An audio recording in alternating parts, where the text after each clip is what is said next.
Hello everyone, let's start our lecture number 2. Today we will discuss about electric current. Okay, so to understand electric current, first of all, let us suppose we have a conductor. We have a conductor. Inside the conductor there are free electrons. Inside the conductor there are free electrons. Okay, but as we connect this conductor to a battery, as we connect this conductor to a battery, then there is a flow of these electrons per unit time. Then the flow of these electron per unit time is called electric current. यानी basically electric current होता क्या है बेटा कि electric charge जो flow करता है per unit time, कितने टाइम में कितना चार्ज फ्लो किया इनसाइड द कंडक्टर. ठीक है ना, तो वो क्या कहलाता है आपका electric current. Okay, so the electric charge flowing through a conductor per unit time is called electric current. उसे क्या बोलेंगे बेटा, इलेक्ट्रिक करंट. ठीक है ना, तो इलेक्ट्रिक करंट को रिप्रेजेंट किससे करते हैं बेटा, electric current is represented by I. Electric current is represented by आई.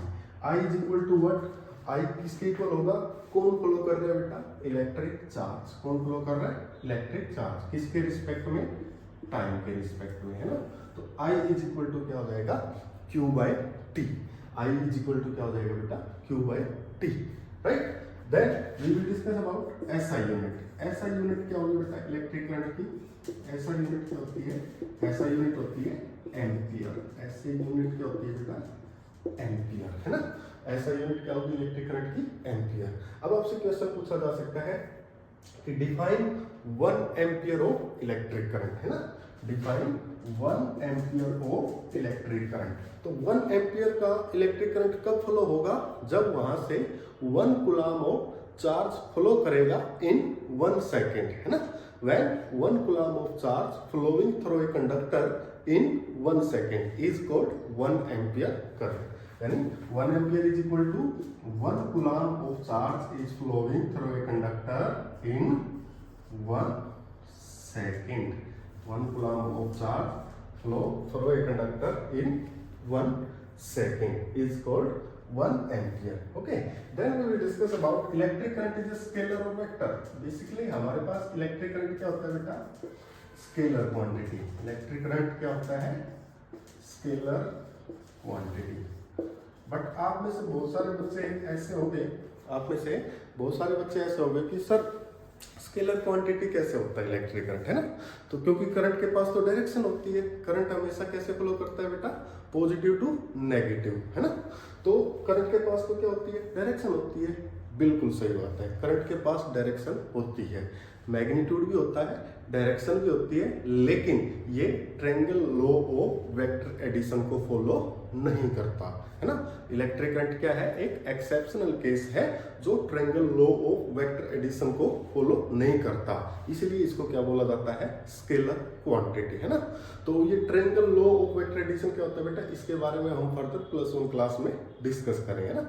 मैं आपको एक एग्जांपल के थ्रू इसको समझा सकता हूँ कि कैसे ये लॉ को फॉलो नहीं करता, है ना. मान लेते हैं कि मेरे पास 2 वायर है, ये वायर ए है, ये वायर बी है, और यहाँ से कितना करंट फ्लो कर रहा है बेटा, 3 एम्पियर, है ना. और यहाँ से कितना करंट फ्लो कर रहा है बेटा, 4 एम्पियर. तो आगे एक क्या कर दिया, एक वायर से कनेक्ट कर दिया. तो यहाँ पे टोटल करंट कितना आना चाहिए, 4 + 3 7 एम्पियर, है ना. तो टोटल अलजेब्रिक सम कितना आना चाहिए बेटा इसका, 7 एम्पियर. लेकिन जैसे हम triangle law of vector addition लगाते हैं तो वो क्या होता है बेटा, 3 का स्क्वायर + 4 का स्क्वायर सारे का रूट, 9 + 16 का रूट, 25 का रूट इज इक्वल टू 5. तो वहाँ पे लॉ ऑफ वेक्टर एडिशन के अकॉर्डिंग यहाँ पर करंट कितना आ रहा है, 5 एम्पियर, है ना.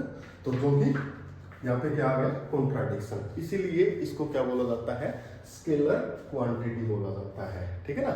और ये लॉ ऑफ वेक्टर एडिशन है, इसके बारे में डिटेल में हम +1 क्लास में जानेंगे, ठीक। तो that's why electric current is a scalar quantity, okay.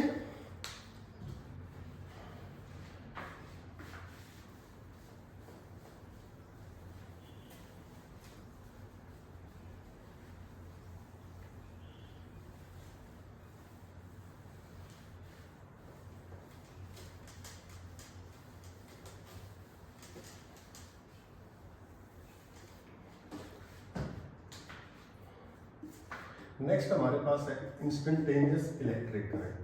क्या होगा? Instantaneous electric current.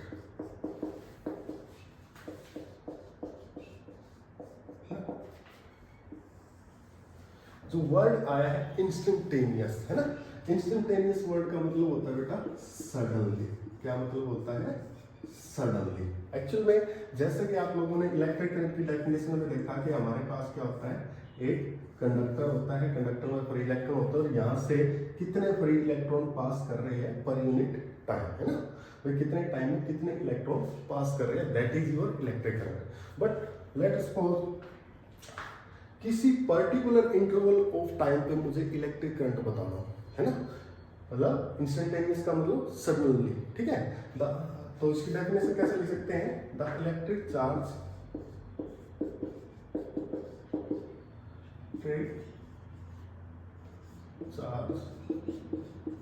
flowing through a conductor at any particular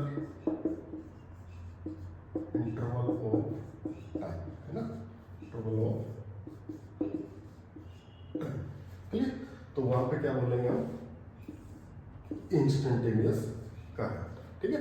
I instantaneous मतलब सडनली, तो मतलब किसी पर्टिकुलर इंटरवल के ऊपर आपको जब करंट की वैल्यू बतानी हो, भाई वहां से कितना चार्ज फ्लो कर रहा है, that is your instantaneous current, that is your instantaneous current, है ना।